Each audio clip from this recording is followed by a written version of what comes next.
pour amaat encore un positionnement politique loolu moo ci nekk la constitution dañ la wax ni seul le président de la République est habilité à proposer des lois constitutionnelles même nee na la fekkee ne même Assemblée nationale am na les 3/5 am na les 3/5 mën a voter loi Assemblée nationale comment dire loi constitutionnelle mais li gën mooy ne voie référendaire mooy li nga xam ne moo gën ci wàllum modification constitution surtout des modifications constitutionnelles à une telle envergure loolu noonu c'est quelque chose boo xamante ça doit être ipso facto soumis au peuple sénégalais et que les Sénégalaises et les Sénégalais iront dans les urnes il y a le oui et le non et ils vont choisir quand les Sénégalais vont choisir Sénégalais yi dañuy am droit wax ne waaw nangu nañ modification wala nanguwuñu modification bàyyi leen suñu loi comme ne te actuellement sax man dama gisul importance modifier loolu la APR communiqué parce que ñoom nee nañ jàpp ñu ne instant bi urgence dañu daal di mais yow te soo déggee ne modification constitution soo gisoon en 2024 en 2016 bu ñuy modifier la constitution du Sénégal lañ la woon il y avait le code de l'urbanisme il y avait le code de l'environnement il y avait le code pétrolier il y avait l'article 25 de la constitution qui disait que les ressources naturelles appartiennent au peuple il y avait la limitation des mandats bi nga xam ne dañ ko dindi de 5 ans à 7 ans à 5 ans ensuite tëj ko ne ko nul n'a le droit de faire plus de 2 mandats consécutifs de 5 ans donc loolu c'est des modifications d'envergure nationale boo xamante c'est une portée générale comme portée générale la nag naturellement donc lu am solo mooy ne ça doit être soumis au peuple et que la population dañ ko war a jox dëkk bi waa réew mi peuple bi ñoom ñu addu ci ku ci nangu nga ne waaw nangu na ku nangu nga ne da ngay voter non et puis loolu ci am mais tey lan moo fi am est-ce que dañu am problème constitutionnel les institutions fonctionnent comme il le faut la justice fonctionne comme il le faut mais lan moo fi jar ñoom ñuy paraxe di daw di daanu pour uniquement caxate suñu constitution lan Ousmane Sonko lan lay togg qu'est-ce qui est dans son cerveau pour yow lan lañu sa proposition bi lan lañ ci nang ma def en fait non man xam nga man aussi lan mooy seen xam nga man ñun aussi on est des hommes politiques et puis ñun duñu ay néophytes en politique xam nga am na ay yoo xamante ne c'est des coups bas politiciens c'est des coups bas politiciens yoo xamante ne day am souvent ci pratique politique tey qui t'a dit que Ousmane Sonko day proposer pour que aucun président n'aura plus le pouvoir de destituer l'Assemblée nationale tant que le mandat n'est pas à terme. maanaam ñu wàññi ku la wax ne Ousmane Sonko dañuy xalaat ak waa député Pastef ne képp ko saa bu ñu falee Assemblée nationale tant que seen mandat jeexu président de la République amul benn droit amul benn prérogative tas Assemblée nationale même fekkee ne Assemblée nationale boobu arrangé wul président boobu noonu wala arrangé gouvernement boobu noonu dañ koy bàyyi ñuy nërmalal Sénégal di bloquer institution bi boo seen mandat jeex ku la wax ne loolu dañ ko ciy dugal ku la wax ne saa yi dañuy Ousmane Sonko ku la wax ne dañoo dugal ci biir loi Assemblée nationale ne révision boobu noonu ku la wax ne tey dañoo dugal ci biir ne fekkee ne président dafa nekk en cas d'incapacité wala président dafa mënatu continuer mandaam ku la wax ne dañuy wax ne président de l'Assemblée nationale daf koy hériter ba en fin de mandat xam nga peut-être constitution bi dañuy wax ne 90 jours nga koy remplacer après ñu organiser élection ku la wax ne ñoom dañuy dir 90 jours boobu noonu wax ne daf koy continuer ba à terme et moom en même temps day am possibilité organiser les élections et en même temps day bokk ku la wax loolu yaa ngi andi ay kii de ku la wax loolu yaa ngi andi ay kii de ay jaaxa ci seen proposition ku la wax ne waaw loolu tamit day ku la wax ne décision président de la République yi saa yi bu président jëlee décision Assemblée nationale am na droit def commission rogatoire attaqué ko yàq décision président loolu mooy wàññi doole président de la mais République moom la lay wax loolu mooy président bi fu mu nekk nii tigre en papier lay doon président bi du amati benn prérogative du amati benn pouvoir et yooyu noonu loolu day yàq réew. mais parce que moom toog na wax kon bi mu faloo nee na carrément assemblée nationale moo ëpp doole exécutif bi. parce que ñoom ñooy saytu te kenn parce que loolu la bëgg waaye actuellement li am. suñ constitution bi lu am. on a un régime présidentiel. on n'a pas un régime parlementaire. le Sénégal. depuis avènement Mamadou Dia ak Senghor. ci la Senghor xam ne un régime parlementaire est extrêmement dangereux pour un pays. baaxul day yàq réew day nërmelal réew day toroxal réew day tas économie réew. ba tax na président dañ koy jox ay doole. dooleel ko jox ko ay prérogatives yoo xamante ni c'est des prérogatives exceptionnelles pouvoir discrétionnel boobu noonu moom la Ousmane Sonko di xeex yaakaar naa. et loolu noonu benn Sénégal war ko cautionner yàlla mooy fale nag. nguur ku ko yàlla jox su ko joxoon tey ne mooy nekk day moo ne président dañ koy nangu. waaye comme yàlla dogalu ko na nangu ndogal yàlla mais moom mënu wonaasu le fait que Fallou nekk président de la République. loolu tax il fera le tout de son possible pour diminuer les pouvoirs de parce que je ne parle même pas de Diomaye pour diminuer les pouvoirs du président de la République pour diminuer non seulement c'est même pour le fragiliser afin de pouvoir le piétiner afin de pouvoir le rouler dans la farine et afin de pouvoir le succéder. pour que mu nekk ci kaw. pour que mu nekk ci kaw moom loolu la bëgg fu mu nekk nii nekk Assemblée nationale. waaw président article 52. moo ko may ay prérogatives. mu tas Assemblée nationale saa bu mu amee problème constitutionnel. le fonctionnement des institutions saa bu amee problème fonctionnement des institutions. président mën na évoquer l'article 52 de la constitution. d'accord article 52 su ko defee il dissout l'Assemblée nationale et il gouverne par ordonnance. su ko neexee mu organiser élection su ko neexee mu bàyyi ko ba mandaam jeex. loolu président am na prérogative boobu noonu. te loolu sax moo gën. et que aussi tamit li des ci. et puis xam nga lu tax li des pour ñoom ñu am. lu tax su ma ne ko tamit mu am prérogative pour tas assemblée bi yàggul. d'ici novembre effectivement novembre 2 ans yi. man li tax man nangu woon sax Diomaye tas assemblée nationale. parce que tey député yi saa bu ñu bindee texte yóbbu ko conseil constitutionnel. gars yi suñu defee recours. bu ñu defee proposition de loi ñu sànni ko. ne leen yéen li nga def baaxul. député yi est-ce que mérité nañ di jot ay 4x4 est-ce que mérité nañ di jël imaginons le budget de l'Assemblée nationale. suñ tasoon budget tey assemblée nationale. président gouverne par ordonnance mais suñ ko tasoon ce serait un up de soulagement parce que ñoom tey ils sont budgétivores et ils ne proposent absolument rien au peuple sénégalais dañ ko war a Diomaye dafa war a utiliser article 50 de la constitution tas assemblée nationale jël fonds yooyu noonu préparer mbënn mi préparer inondation yi préparer nawet bi jox gars yi engrais bu doy jox ko gars yi diw bu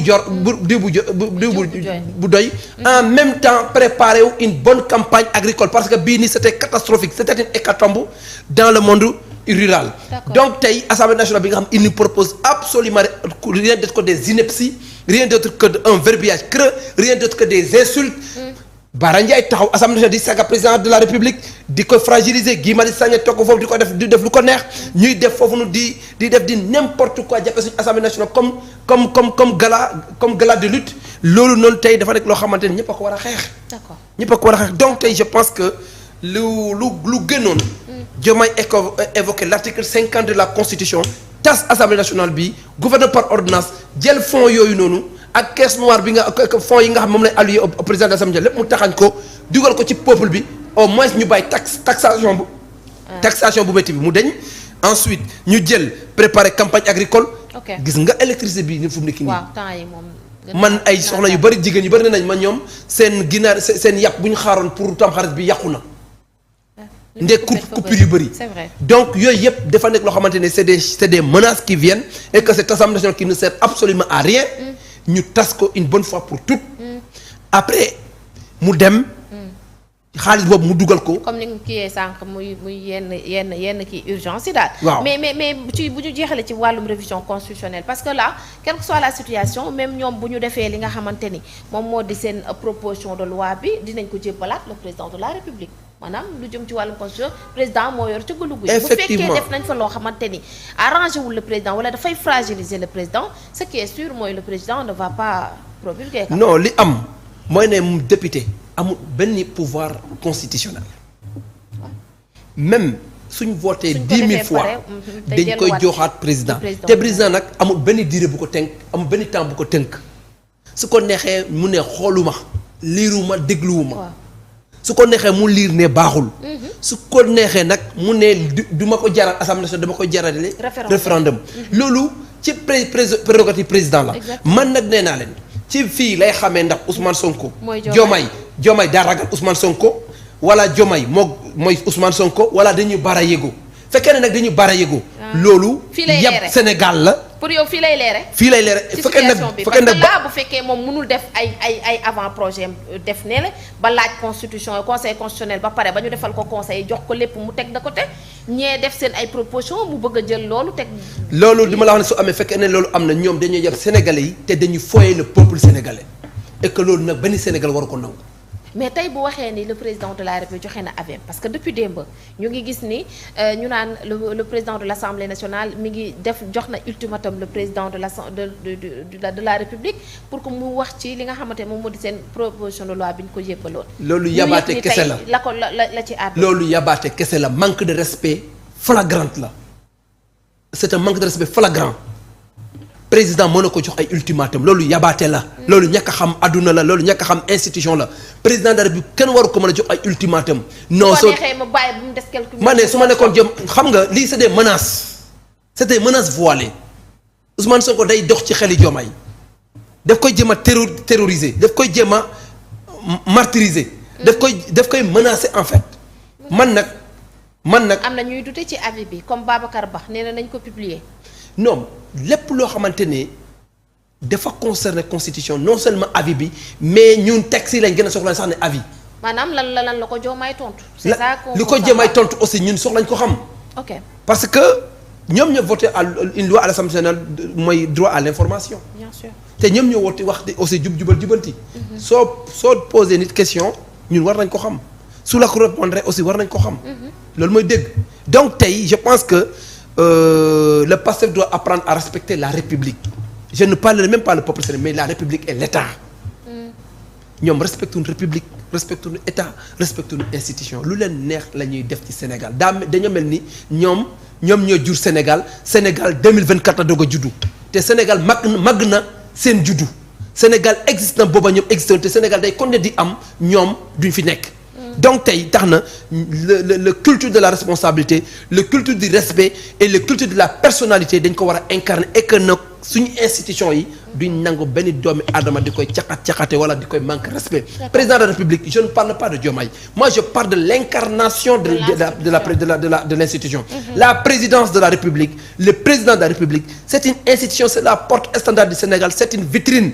mooy wane suñ image au niveau de l'international moom mooy tax ñu respecté ñu mënoo jël sa waajur bu góor ngeen nag ci kër ga nga koy saaga di koy xas est-ce que suñ koy saaga ci mbedd mi dañ ko sotal doo ko def donc la moindre des choses c'est de respecter d'abord l'institution qui est là même si Diomaye est un ancien camarade c'est un ancien militant qui était toujours à ses côtés mais yàllaay joxe nguur ça c'est la moindre des choses na respecter Diomaye et puis moom qu'il sache que c'est un usurpateur de fonction il est illégitime mais illégal looloo nekk loolu ku mel ni kooku nag mënu nekk fii di attaquer ay nit. d'accord alors li ñu mën a jàpp rek mooy li nga xamante ni moom moo di révision bi le 24 la ñu convoqué li nga xamante ni moom moo di bureau assemblée nationale. le 29 ñu convoqué li nga xamante ni moom moo di séance plénière bi fi ma bëgg a jeexalee ci wàll boobu la ñuy ñëw ci suñu beneen sujet bi mooy bu fekkee député yi nekk ci kujje gi. ñoom dañoo attaqué wala ñoom reconnaître uñ ko en tant que njiitu assemblée nationale tey jii bés bu convoqué plénière est-ce que ñoom dinañ ñëw. non man moom entre nous. waaw man nee na leen bu leen taxawaalu assemblée nationale. ngeen taxawaalu assemblée nationale toog foofu noonu. mooy reconnaître ne Ousmane Sonko mooy président assemblée nationale. ah d'accord. man nee naa leen ouvertement ne je ne suis pas d'accord. je ne suis pas d'avis et je n'en veux même pas à ce que suñu député APR député Takku Wallu député opposition d'une manière générale bu fa kenn xandaalu bu fa gën taxawaalu léegi da ngeen leen di bàyyi ak assemblée bi mais nañ leen bàyyee ñu nekk foofu di def lu leen neex xam ne du assemblée nationale bu crédible mais quand même yéen tamit askan wi dañ leen a voteel ngeen wala askan wi dañoo voteel votel Pastef d'accord mais ñoom dama leen di suggérer ñu def conférence de presse toog jàkkaarloog sénégalais yi leen fal wax leen ne li am actuellement Sénégal mosul am dans l'histoire politique du monde je ne parle pas du Sénégal je dépasse les frontières du Sénégal dans le monde entier li am ni mosul am li am lan xeetu présidence assemblée nationale bi mosul am. d'accord donc tey li am solo ñoom buñ taxawal assemblée nationale buñ fa xandaalu amul lenn loo xamante ne dañ koy nekk foofu di critiquer wala soxlawuñu ko. D'accord. Aller à l'Assemblée nationale critiquer devant Ousmane Sonko c'est reconnaître Ousmane Sonko. Ok. Et man je ne reconnais pas la présidence de Ousmane Sonko de l'Assemblée nationale et je ne reconnaîtrai jamais au plus grand jamais parce que du dëgg du yoon il est illégitime et illégal et aucune loi à l'Assemblée nationale est-ce que gis nga Alakan bu muy lire mu évoquer loi bu muy wax. bi muy wax suspension. est-ce que indi na loi est-ce qu'il a évoqué une seule fois une loi. mais raison pour laquelle moo tax man la c'est la faute des députés de l'opposition. loolu erreur du ñàkk. voilà erreur du ñàkk. est-ce que du ñoom dañoo foogul woon ni